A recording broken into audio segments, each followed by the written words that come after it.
Knopf Clipper, hi friends, Darth Momo here. So, for those of you who either follow the channel or don't really follow the channel, a couple months back, when I was kind of at the height of the EU drama with some of the EU channels, I had released a 6.5 hour long video, kind of tackling the EU and George Lucas's perspective and all the various, kind of positions and matters and little, points on that. And I had one of the EU channels chose to make a kind of rebuttal or response to my video. I wasn't too pleased with the response, so I made my own response to that. And then he made another response video to me. So I went to respond to that, of course. So the day after he released that video, that second response video, or maybe it was the day of, I don't remember the specifics, but I started working on recording my response to that. Right, I got maybe 35 minutes into it or so, and then I had to kind of put a pin on it for the day. I had some other errands to go run, some other things to do for the evening, but my goal was to just pick up where I left off the next day. And of course, he ended up, I came to find out either later that evening or that next morning that he took it down. He said there was a copyright claim from or a copyright claim regarding some sort of track he used or something. So he re-uploaded the video, and the video was shortened by maybe like 20 seconds or so. I tried uploading my raw footage to see if YouTube would detect anything. I uploaded it as a private video. Nothing went off, so I don't know if it was later in the video or what happened, right? But so basically, I just start over and start from square one. Wasn't really thrilled about that, especially since I had spent 40 minutes or so, making a response, part of the response already. So started over, and then I later uploaded that. But I still had this footage sitting around, and I can't bring myself to throw it away or to delete it, just because I spent like 40 something minutes. It wasn't like it took 2 minutes and we redid it, right? It's more or less the same thing, of course. A little bit of difference in it, right? It wasn't scripted, it was just kind of off the cuff. There were some things I thought I said better in it, some things I thought I said better in the other one. A lot of things I said the same. I don't really expect anybody to watch this. This is really just an OCD thing. I can't bring myself to delete it, so we're just gonna slot it in there with my other kind of random mass video drop day where I have some other old just like music edits from years ago that I like. Oh yeah, I made that. Why? What the heck? Why not upload those too, right?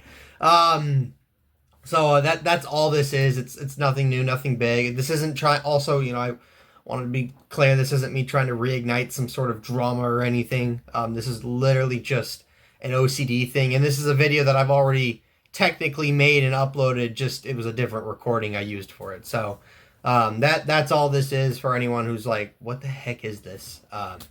If you are going to actually sit and watch the whole thing, though, I guess I just express appreciation for that. Otherwise, thank you guys for joining in, and let's get on with it.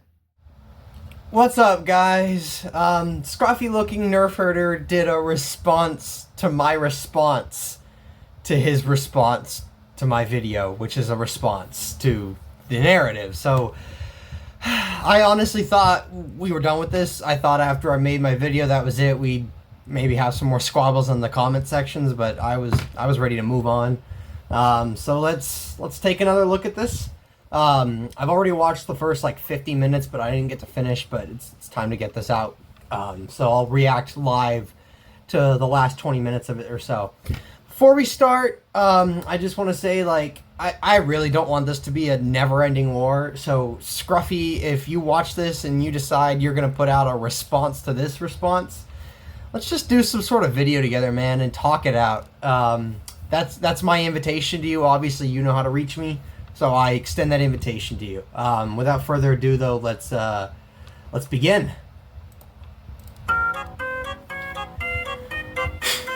Yes. Hold up. He's a good YouTube editor. I'll give him that. I've said that before. He's a good editor. I like this little opening. No! Hey everyone, Scruffy looking nerf herder here. Today we're taking a look at Momo's attempt to debunk my response video. Let's break it down and see what he has to say. Enough clipper hype, friend. So there is a lot that he doesn't really talk on, and there's one of his most common responses. In fact, actually, he says it a lot. He's like, yep, you know what I'm going to say. I've said this a lot. I think maybe he's misunderstanding part of my argument. He's got part of it, but there's a lot of it that I don't think he's understanding. And we kind of debated a little bit about it in the comment section on his video the other day. So, yeah, let's keep going. Darth Momo here. The YouTube channel, the Scruffy looking nerf herder. Also, keep in mind here, too, his whole video, including his, new commentary on my response, is an hour and 7 minutes. Well, my video was an hour and 37 minutes, so he doesn't touch on everything, which I'm okay with that, I guess, in the interest of time, but just keep that in mind. He doesn't address my full response. Has released a new updated 48-minute long response video to my 6.5-hour long video about George Lucas and the EU. And there's a lot that he got wrong, a lot that he didn't really even touch on, a lot that he kind of used debunk quotes or quotes that don't even make sense to respond to my stuff, so... Somehow, Momo still doesn't seem to understand the point I was making in my video. Throughout his so-called debunking, he keeps acting as if I'm claiming that George Lucas considered the expanded universe to be his personal canon, which I never said. Yeah. So, if the majority of my argument is Lucas didn't consider the EU canon, or if that's a big part of my argument, and he agrees with that, why make a response video? If anything, if we're both saying, oh yeah, Lucas didn't count the EU as his personal canon, then the only thing we agree on is TCW, but he doesn't talk too much about TCW. So, right off the bat, it's like he's just said that there was no point to any of his videos. I feel this is going to come up. I'm scary.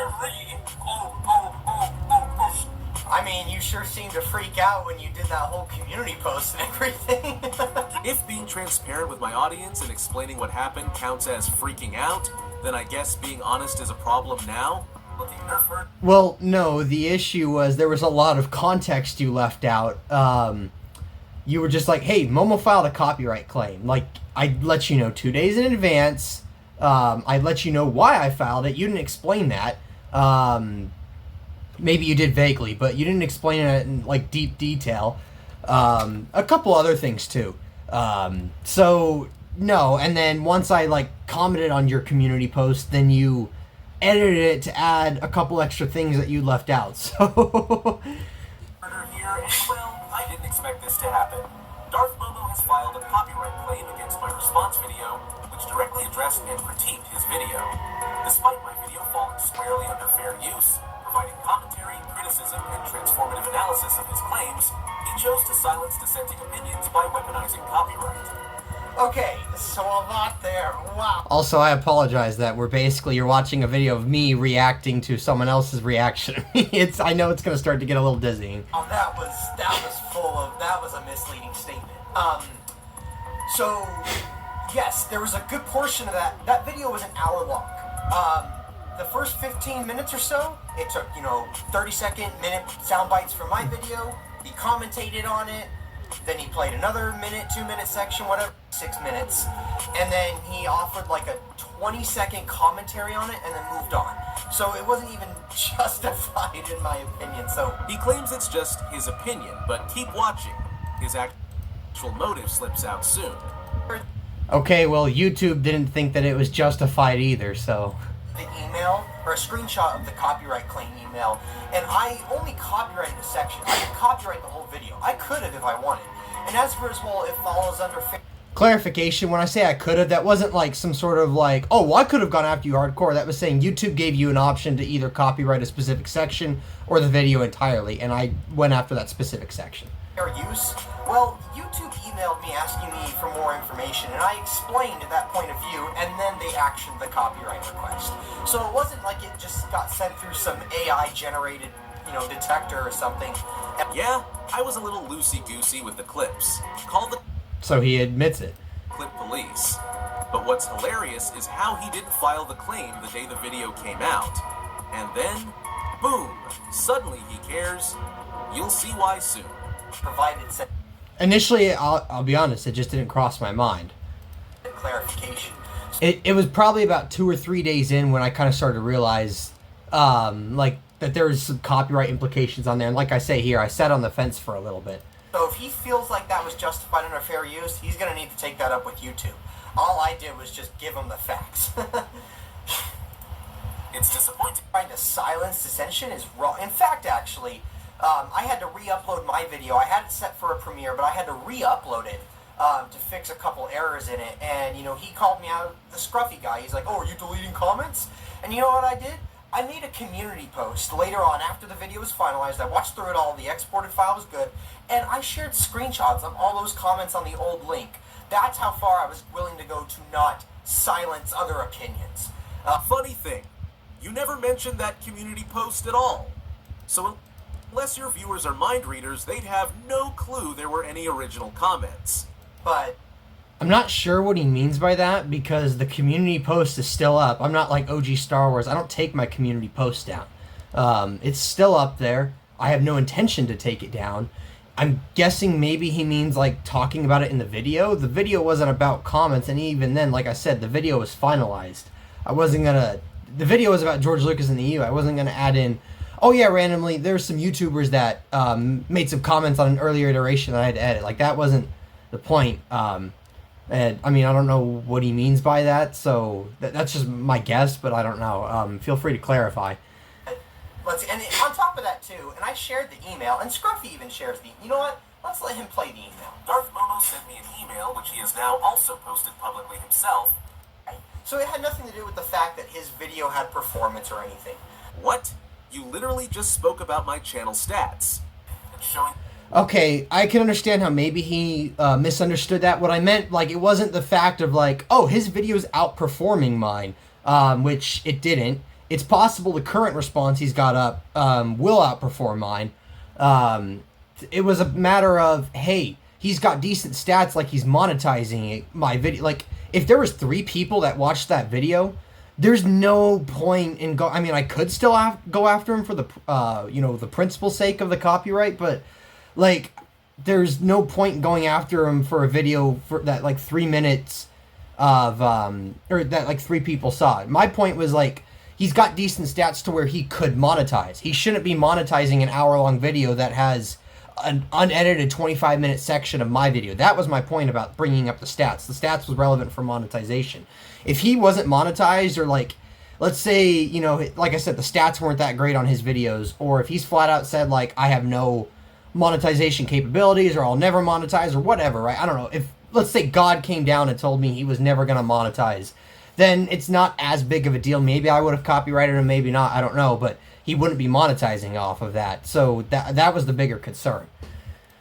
Exactly where and sorry, I'm just skipping, trying to make this a shorter video. You can, I mean, obviously this is available online, so you guys could go watch his full response and then come watch my response. Claims about George Lucas and the expanded universe fall apart. Okay. Buckle up. This is going to be a thorough takedown. Oh, sure, I'm We'll, sure. however, be skipping over the parts where he just repeats himself. Right. That's code for we're not going to engage. And prove it. If my video were focused on proving that the expanded universe was George Lucas's personal canon, then I could understand the claim that I'm hand-waving. But that's not the purpose of the video, so that criticism doesn't really apply. Straight to the... But there's a whole other side of my argument too. Like, I'm saying, like, Lucas didn't say that. There's a lot of people who think, like, this is the true Star Wars, and it's like, if you really think about it, it's no real truer than we're gonna put a pin in this. Sorry, mild interruption. Anyway, so yeah, like, really, it's Lucasfilm's canon. It's not Lucas's. Lucas always saw it as something separate. That's also part of my argument. And Scruffy's trying to say, like, Lucas saw it as legitimate, even though he didn't see it as canon, which doesn't entirely make sense, because if it was legitimate, wouldn't he see it as canon? Like, if he didn't see it as canon, then maybe it's because he didn't see it as truly legitimate, which George has always said, like, it's discount, it's, it's something separate from his movies, it's kind of its own thing, etc. So, point. If you're not familiar with Darth Momo, he's a Disney Star Wars YouTuber whose channel...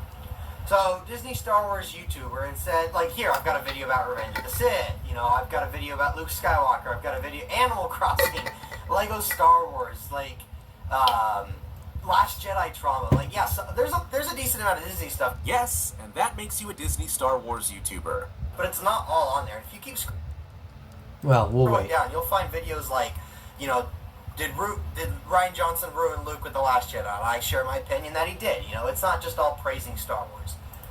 Was packed with content praising pretty much everything Disney has put out. Andor, The Acolyte, Skeleton Crew, That's not true. I've been very critical of several Disney projects. You know, he explicitly said Acolyte here. I gave Acolyte a 6 out of 10. I wouldn't call that praising. On top of that, too, I've been very critical of several other projects, and he even addresses that later in the video. So He doesn't seem to understand that even some of the more pro-Disney voices, yes, even the ones who are paid, have also criticized Disney's own content at times. So that argument doesn't really hold up. No, but what I'm saying, you immediately like try to make me some Disney lover to try to almost like, it's like you're in a way trying to subtly dismiss my opinions and takes, so that way, like, because you know it's a trigger with the audience, like, oh, they hate the Disney stuff, they hate the Disney shills, the Disney Star Wars. So, you know, when people see, oh, well, he's a Disney guy, oh, well, it's in their way, like, in a way they're writing me off already. So that's what my point was, to be like, no, I'm not just sitting here like that Jacob guy and loving Disney Star Wars everything. Like, no, that's not true. There is a lot, and it's not like, you know, yeah, I've criticized a little bit of it, but for the most part, you know, it's all good. Like, there's a lot I've criticized as mid, bad, etc. Like, it's not like we're talking like I love 80-90% of it. We're talking probably about 50-50. So that was my point with that. And then, like I said, I corrected him. You know, he said I love Last Jedi, Acolyte. I corrected him on that. So, because there was explicitly false things he said. Mandalorian, The Bad Batch, you name it, he's a fan. He genuinely sees Disney Star Wars. And let's not forget, George even rejected the original villain for Dark Empire and personally approved bringing Palpatine back instead. So, a lot there. There's several quotes from my video that I have of EU people, you know, Sue Rustoni, Howard Rothman, etc., that talk about George not being involved in a lot of it. Like, Sue Rustoni even said that George didn't even have input on Luke Skywalker having a son. They made that decision themselves. And yet, George never retconned it or instructed Lucasfilm to walk back the idea. How do you retcon him having a son or walk it back? What? Oh, actually, it was Mara Jade had an affair with someone else's kid? What? Like I've said, I've mentioned this before, like, if it was a decision he didn't particularly like, you know, he didn't say, oh, we'll walk it back or whatever, or a lot of the times, like, you know, with the Emperor, for example, I guess, you know, he clearly had disdain for the Emperor's cloning idea, and he, you know, said that several times, but he wasn't like, oh, you know, whatever, wipe it away or whatever, because like I've said, he's seen it as a different entity. It's not like it necessarily directly impacts his films. So depending on the situation, it can, but to him, it's like he's emphatically shut it down in a situation like that. As for Dark Empire, Lucy Wilson said that did not come from George. That came from Lucy, or the approval for that at least. And George wasn't happy about that after the fact that the Emperor was cloned. Here's something Momo conveniently left out when discussing Lucy Wilson and Dark Empire. No, I talk about this in the video. A detail that directly undermines his argument. But Tom Beach, the story he wrote, you know, we were just kind of letting people do what they wanted then. He wrote his story. I didn't ask George anything. We published it. Later, George would run into me and he'd say, you know, Lucy, I would never clone the Emperor. He doesn't get cloned. And I'm like, how am I supposed to know that if you don't want to be involved in what we're doing, and yet if I do something you don't like? So I started then having to send him memos. You know, this person wants to do this, and this. Is this okay? Is that okay? If George truly didn't care about the expanded universe or its narrative direction, then why would he be concerned about stories being made without his approval? Why would it matter to him if Star Wars stories outside the films didn't align with his vision? The answer is simple. He did care. And then So this is going to be a response he uses a lot. So we'll just kind of address it now real quick. But I never said in the video that George Lucas didn't care about the EU. In fact, actually, I kind of explained why he would keep tabs on it. Scruffy didn't talk about that at all, period. But I mentioned that there's a varying level of quality control Lucas had. In fact, he told someone, he's like, I think it was one of the LucasArts guys, I showed the quote.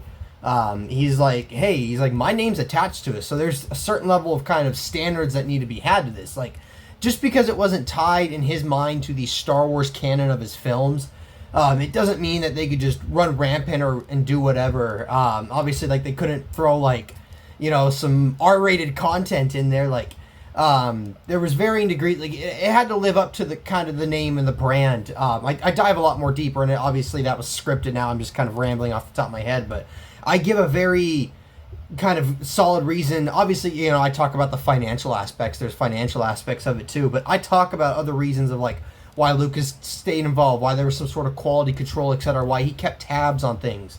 And even then, like, it wasn't like Dark Empire was a set, like, oh, okay, I'm following everything now. No, we've got the documented evidence that Lucas only reviewed some of the major concepts. Not all the major concepts, and lots of the minor concepts he didn't review. So, yeah, it wasn't like, it's not like Scruffy's trying to imply here where it's like, oh, Dark Empire flipped the switch and Lucas was all over the EU. And I've given the reasons why I think he kept kind of control based off of various quotes and things that he said and others have said.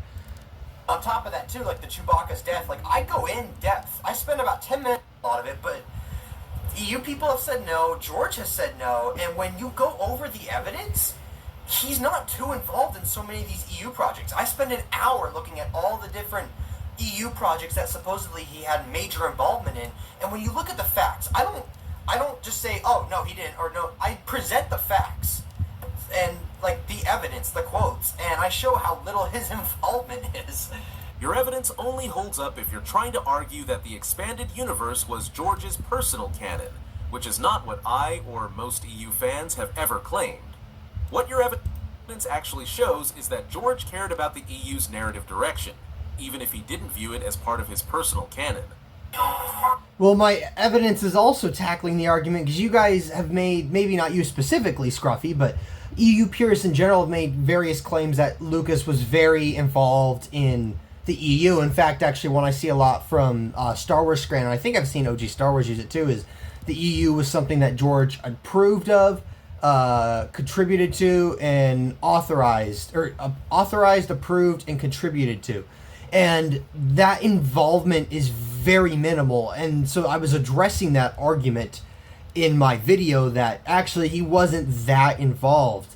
And that's why I talk about that, and that's why that evidence does actually hold up, because I'm addressing that claim, and if you watch the video, you'd actually know that. So, no, the evidence does hold up, and again, I've showed why George Lucas kept some tabs on the EU. Leland is not an accurate source. Or Leland Chi, and you know what, if you don't want to watch the whole video, it's in my little 15-minute video about the Starlog quote I uploaded the other day. Leland explicitly states that he acknowledges his views on the canonicity of the EU are different from George Lucas's. Of course he isn't, if you're trying to prove that George viewed the EU as his personal canon. But that's not what I'm arguing. No, but Leland has also said, the whole Starlog debacle is what a lot of people will say is, when people bring up the Starlog quote to say, well, George didn't count the EU as the same thing, he said it's, you know, it's separate, etc. They'll bring up Leland's quote where he's like, parallel universe, he's like, that's what that quote makes it seem like, and no, it's all the same timeline.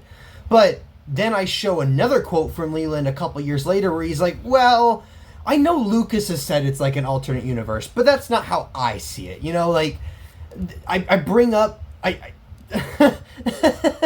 the Starlog quote pretty much shows that Lucas saw it as an alternative thing. I wasn't just bringing up Leland to be like, well, actually, Lucas didn't see it as part of his canon. I also bring up the fact that Lucas saw the EU as an alternate timeline, not Lucas playing headcanon with the EU of like, well, I know that that's officially canon and legitimate, but I don't personally count that. That's not entirely what I'm saying when I talk about the Starlog. But again, like, he doesn't talk about my Starlog responses.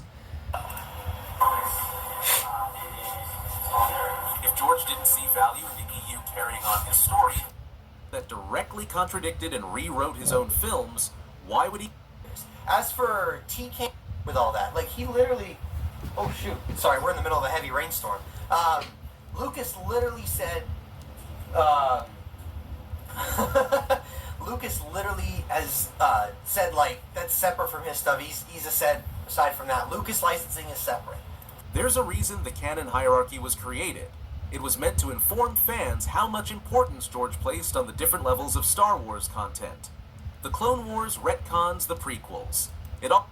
Okay, I'm just stopping him right there for a second just so I don't lose track of what he's saying. I want to respond to it all, but the canon tiers were created in like the early 2000s once Leland Shee was brought on.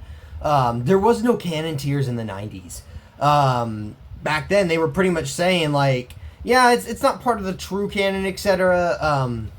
You know, there's several quotes of EU people that have said that, and I show in my video. But on top of that, the canon tiers, like that was Leland Shee. Leland Shee wasn't even directly hired by Lucasfilm or by Lucas. He was hired by Lucy Wilson, and Leland Shee created that when he started working on like the holocron continuity base, etc. So that's what the canon tiers were. It wasn't a Lucas decision to do that. It was Leland Shee who made that decision, and it's because, as Howard and George and several other people have pointed out, like there's contradictions between the 90s era EU stuff and the prequels. So it was done to kind of differentiate, like, well, you know, the Zahn book said this about the Clone Wars and the movie said this. So it was like you take the movies over the other stuff. And then they were playing very loosey-goose with the Marvel stuff back then, and they weren't really counting it as canon, even though initially it was intended to be, you know, EU canon. So then there was also that extra level to, like, differentiate between the Marvel comics and everything else. Alters plots, character arcs, and the meaning of key events. So if George made a TV show that directly contradicted and rewrote his own films, why would he care about maintaining the Clone Wars' internal consistency? He would have retconned TCW too, but Momo can't accept that. That's an assumption. Again, first off, no, the prequels don't, or the TCW doesn't retcon the prequels. I've addressed that already. Second off, though, but he makes the assumption, oh, well, Lucas would have retconned TCW. As far as we know, he does the opposite. Like I've said before, when he talks about the Maul treatments, or the sequel trilogy treatments with Maul and Talon, like he mentions in there, like, oh yeah, you know, Maul, you know, he comes back, etc. Like we did that in the animated show. Sure, I mean, I guess we can't completely rule that out, but he's making it like an assumption, and the circumstantial evidence that we have suggests the opposite, that he would have maintained with TCW. He pointed back to TCW after finishing the show. Yeah, we'll talk more about his thoughts on the prequels and TCW later throughout his further commentary. This was labeled as G-canon. If TCW truly represented George's definitive vision for the Clone Wars era, it would have been put in G-canon, the category literally reserved for George's own canon. So It's a straw man they use. To Momo, anything that challenges his argument is automatically labeled a straw man. It's 10 years. That's not true. What I'm saying is, I'm putting forth the argument in my video. I put forth the argument that we're talking about what true George Lucas Star Wars is.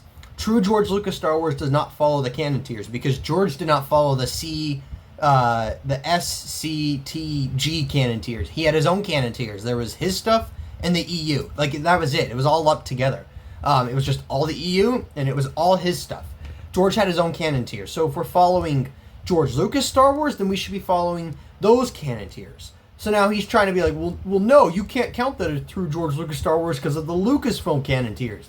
And no, I'm saying like you're taking a different version of my argument and then fighting that instead. That's literally what a straw man is. So no, it's not. You disagree with me, so that's a straw man. It's hey, that's not what my actual argument is. Years out of my life. I'll finish episode 3 and I'll be 60. In the next 20 years, what's wrong with that? Quest to delegitimize the expanded universe, he ends up presenting facts that actually prove George did care about How it. did that show that he cared? He wasn't strictly bound by it. As the creator of Star Wars, Being aware of it. always had the final say and the ability to retcon anything if he chose.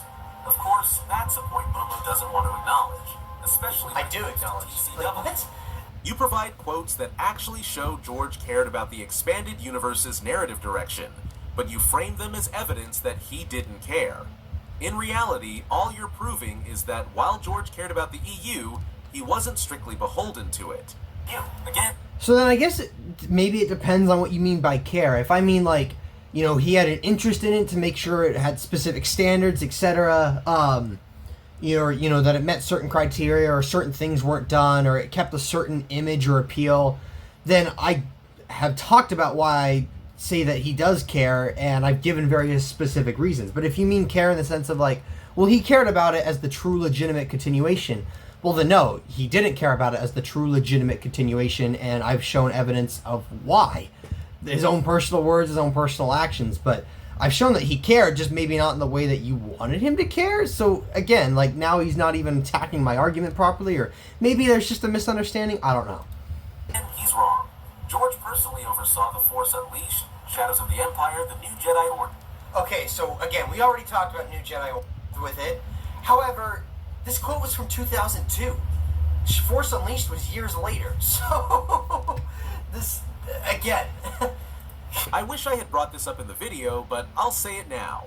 If George providing ideas and asking others to build stories around them supposedly proves he didn't care about the expanded universe, then by that logic, he didn't care about the Clone Wars either.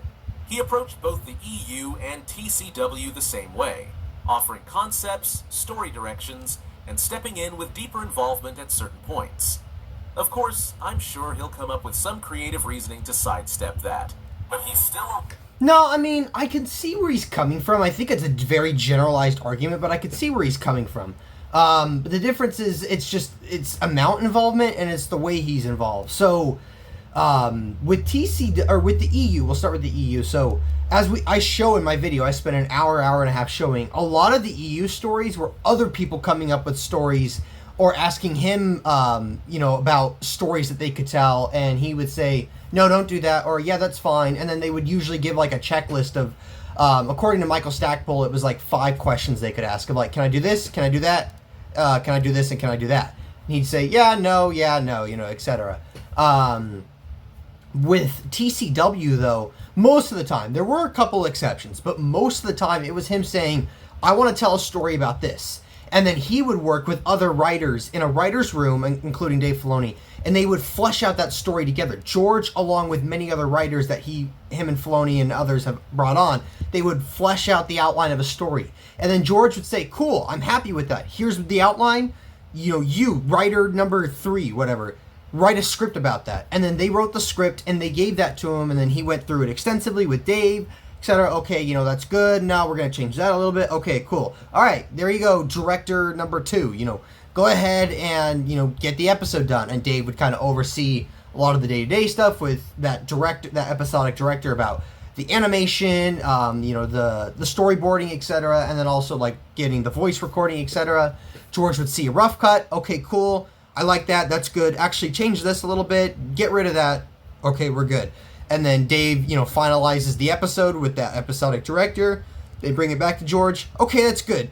Tweak that one thing. Otherwise, we're good. That was the difference with TCW. The EU, like I said, it was very much other people bringing him stories. He'd approve, veto, etc. And then it was the middle management of Howard, Lucy, etc. that would really follow through on that. And then that was that. Like, I could be wrong, but as far as I know, George only saw the final, like, outline of the Thrawn trilogy. A lot of it was just basic, and maybe Force Unleashed, I think. But a lot of it was, like, he didn't read the finalized books. He didn't read the finalized comics. I think he read them after they came out, but he didn't read them before they released, whereas with the Clone Wars, he watched rough cuts and final cuts to approve of before they went to air. On top of that, like I said, like, the TCW stories came from him, and he worked with others to flesh that out. The EU writers, that's not true. I think that there was something else I wanted to say. Let me play that part again. I wish I had brought this up in the video, but I'll say it now. If George providing ideas... Oh, the other thing was, there are several of these EU projects, like Shadows of the Empire, New Jedi Order, Force Unleashed, where it's explicitly mentioned George was not part of any of those meetings. He straight up wasn't there. He wasn't there part of the stories, writers' rooms, etc., pitching the ideas, coming up with the concepts. Whereas with TCW, he was in every writer's room. He was at the head chair guiding it all. Okay. Keeps misunderstanding my point. I'm not claiming that George viewed the expanded universe as his personal canon. Expanded universe, then by that logic, he didn't care about the Clone Wars either. He approached both the EU and TCW the same way, offering concepts, story directions, and stepping in with deeper involvement at certain points. Of course, I'm sure he'll come up with some creative reasoning to sidestep that. But he still allowed and approved the expanded universe as a legitimate continuation of that story. No, he didn't. He approved it as a separate continuation, or a separate thing. Once again, he keeps misunderstanding my point. I'm not claiming that George viewed the expanded universe as his personal canon. What I'm saying is that George allowed Lucasfilm to market the EU as a legitimate continuation of the Star Wars saga, while still maintaining his own personal canon. Both ideas can coexist, and George made that distinction clear. He said that... That's not exactly true. I mean, Lucas has said numerous times that, yeah, it's its own thing. It's not tied. So, to the movies, it's its own thing. It's a, parallel universe, alternate universe, etc. Like, he made it very clear that it was different. It was its own kind of entity. So, it could go its own way. So, I don't see that as being marketed as, like, a legitimate continuation. If anything, it almost seems like Howard was kind of going against George's wishes, because Howard himself has said, like, well, we wanted it to be one universe. George didn't like that, and that was really what he said, or all Howard said about the matter. So it was almost kind of like they were doing their own thing, and George just kind of was like, well, like I've said, George said it wasn't his story. It wasn't the legitimate continuation. It was an alternate kind of storyline. And on top of that, there's various discrepancies between what the EU people have said. You'll get someone like Sue Rustoni who has said a lot of times, yeah, it's separate from George's thing, but then you'll get someone like Howard who's like, oh, it's one universe, etc. And I think that's because Howard has said he wanted it to be one universe, and that's why Howard would say that. Boundaries so that his own work wouldn't be restricted by other writers, but that doesn't mean he dismissed or invalidated the EU. In fact, he let it flourish under his watch and even got involved with key storylines. The Starlog quote isn't a If you're so scared of the Starlog quote and you're so confident, why don't you talk about my rebuttal? It's quick. Like, why don't you address my response to the Starlog? Because your Starlog section didn't need addressing. No one is disputing that George had his own personal canon. That's never been the argument. The Starlog wasn't about just canon. It was also about the fact that he saw it as completely separate. Like I've said, a different universe. Both of which he valued in their own way. You can fight me on the semantics of the parallel all you want. The fact that he calls the EU a different universe, I think, again, makes clear his thoughts on the matter.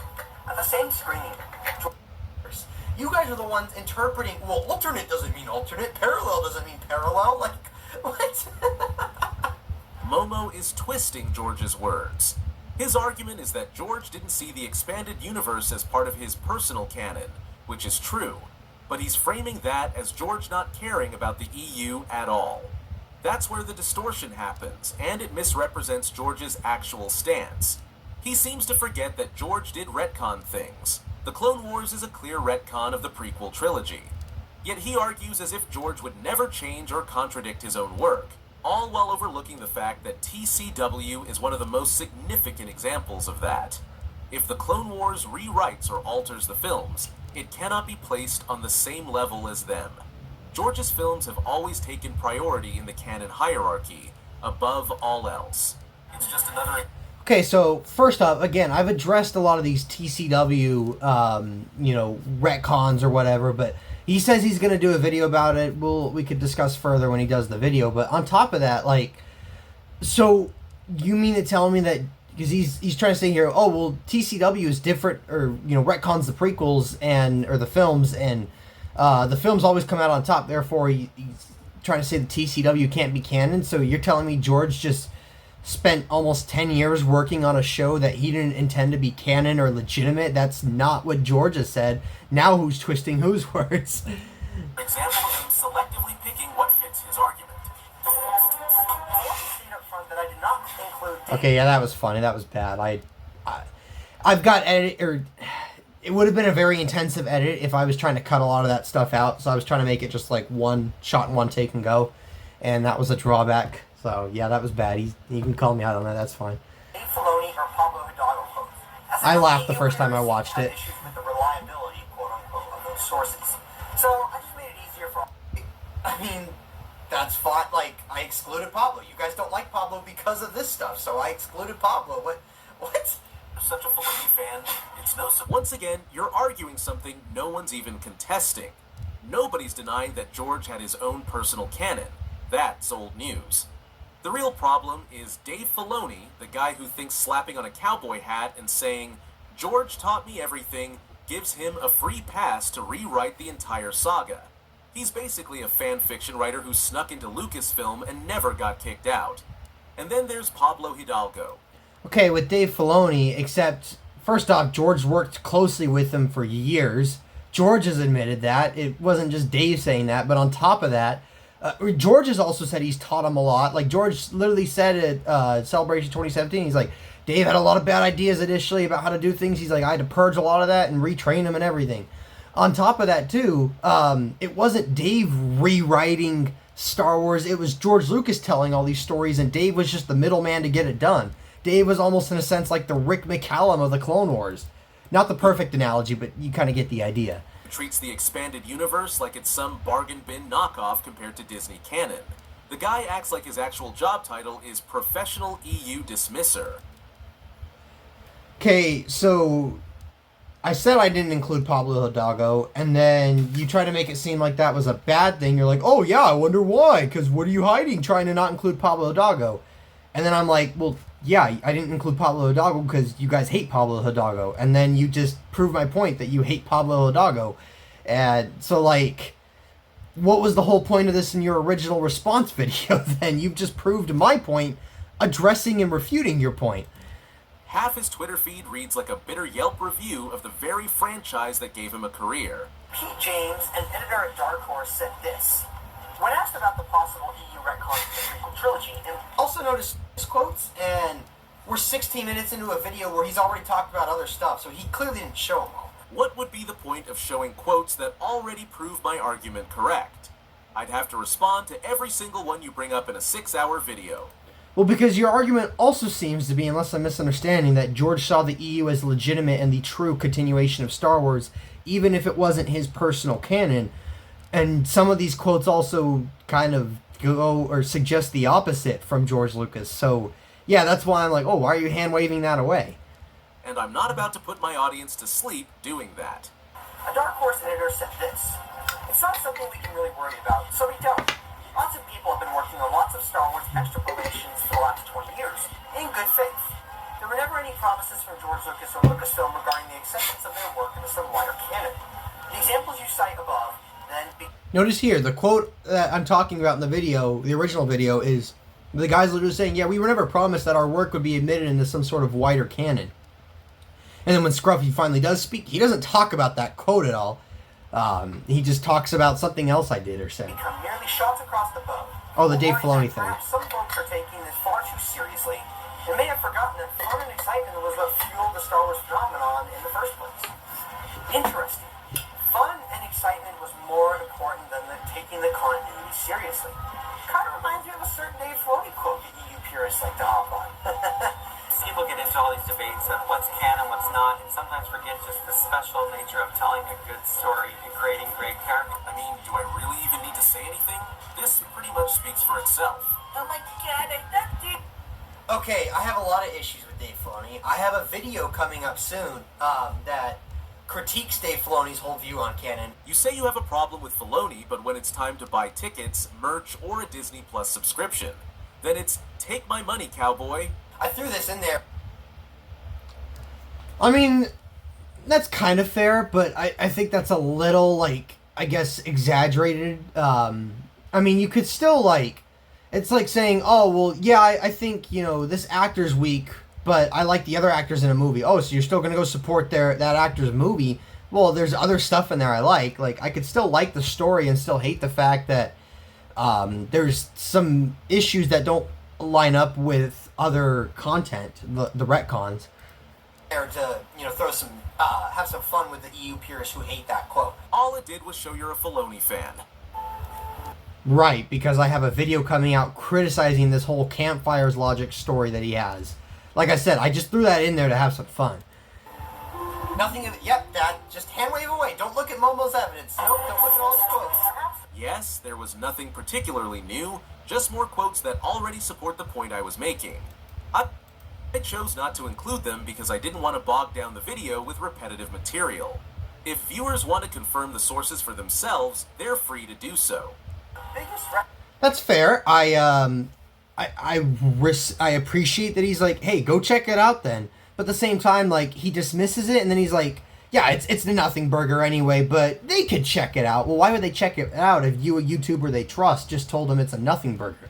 There's several quotes in there from EU people that show that the EU was separate from George. Not just a canon-wise, or not just, like, George's personal canon, but, like, separate, like, almost universe-wise. Like, it's its own separate entity. It's not the true canon, etc. So now we already moved on to the prequel. I had 30 minutes of countless quotes, dozens of quotes, because it debunks the narrative. Oh man, I think he's angry now, guys. I said easy, big fella. His quotes were more of the same, nothing new. Feel free to check for yourself if you're curious. As I just said about the quotes. But, yeah, am I a little frustrated? Yeah, I'm a little frustrated because how many times have I said all this stuff in the comments on countless videos? In my own 6-hour video that I spent 200 hours on.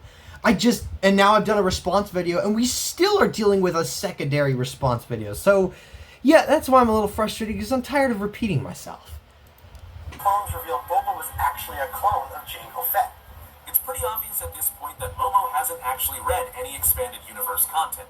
Lucas, Most of the retcons between the prequels and the EU got cleaned up. you gave a very surface-level Wikipedia-style explanation of how they addressed the Boba Fett retcons, so I went ahead and did the actual work for you. I could be wrong, but I don't think I addressed it at all. I think I didn't explain it all. I just said, yeah, they got cleaned up. Which, like, I didn't need to bring up why or how it got cleaned up. The fact that it got cleaned up that's all that was relevant. Yeah, they cleaned it up after the fact, but that's irrelevant. What specific the cleanup is irrelevant to the fact that it was still a retcon to begin with, which he doesn't really refute. He just tries to, like, put a Band-Aid over it almost. Most of the retcons between the prequels and the EU got cleaned up. You gave a very surface-level Wikipedia-style explanation of how they, throughout this entire... So the retcons still existed, period. That's my point in going through this section, is to say that there were several things that Lucas changed, and he didn't have to change a lot of these things. And what I've been saying throughout this entire video is that George did care about the expanded universe, but he wasn't beholden to it.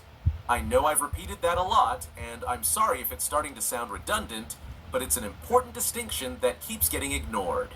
George has been on... But again, he didn't care because he saw it as the legitimate continuation. He cared for several other reasons. He had to keep quality control on it, etc. There was the financial aspects. I've talked about all this. The record saying he references Star Wars encyclopedias, but I do try to keep it consistent. The way I do it now is they have a Star Wars encyclopedia a little bit differently. So he said, like, to me, like, the implication of him adding the scene of Boba escaping is more an acknowledgement to the fact that he knows the fans like it, but you're willing to take it however you want. At this point, I think you could probably recite my response yourself. We acknowledged and built on it. I don't see what he had to say about that, but or like what the point of that was, but okay. It served the story. And once again, let's be clear. George is not beholden to the... It's not. He wouldn't say that about the prequels, so why, like, when he says that about the EU, why does that not, set off the dinger in your head that there's a distinction here? I don't get that. You already know what I'd say. So instead, here's Boba Fett dancing to pumped up kicks. I'll give him that was a nice little reprieve. I appreciate that little bit.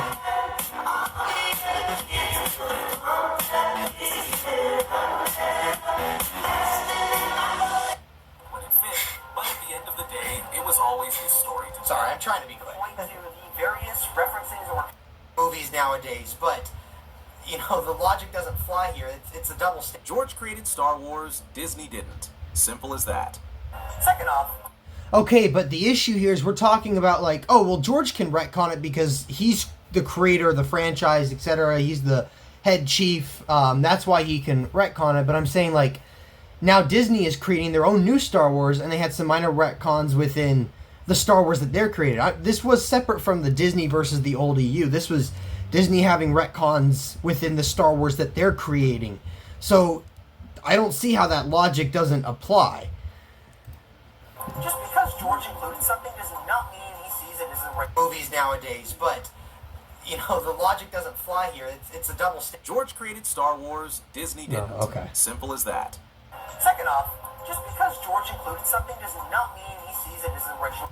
That E.T. is now part of Star Wars canon. Well, some people That's suggest obviously that. not how canon works, and everyone knows it.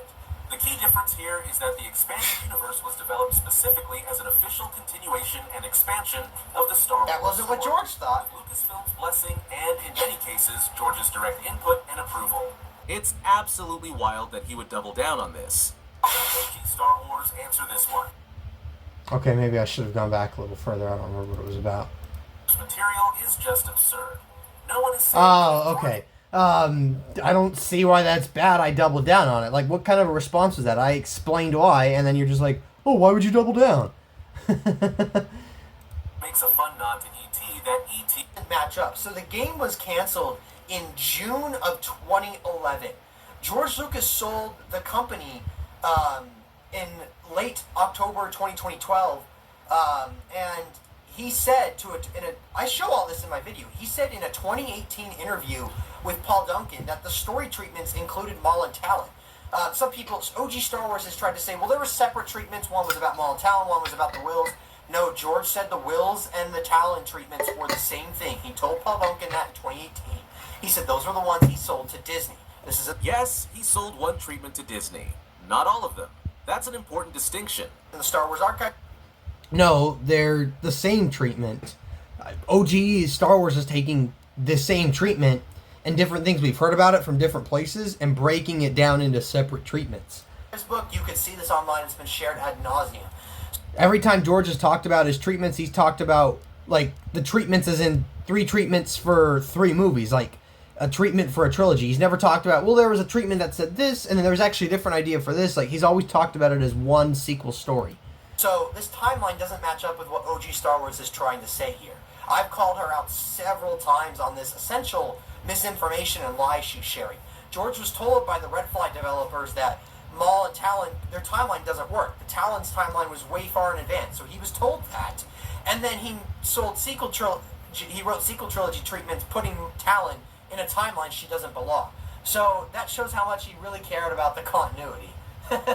Funny how he forgets to mention that when George was told Maul and Talon were from different eras during development of the game, George himself suggested making Maul a clone or a descendant in the Legacy era. How convenient to leave that part out. Thought I had brought that up. I'm pretty sure I had addressed that. But anyway, I know I at least addressed it in my video. But no, actually, I'm addressing it because he was told initially, hey, yeah, Maul and Talon were separated. He did agree to keep it for the game. But then he was told that they're separate by, Talon's 100-something years past the movies. And then after the game was canceled, a year later, he sells a treatment to Disney, putting Talon in the sequel era 100 years earlier than where she belongs. So even though he was already told by GameFly developers, actually the canon of that doesn't work, he later did his own thing anyway. So your point is irrelevant, because regardless of whether he conceded it or not, he was told, and then he went and did his own thing later on anyway.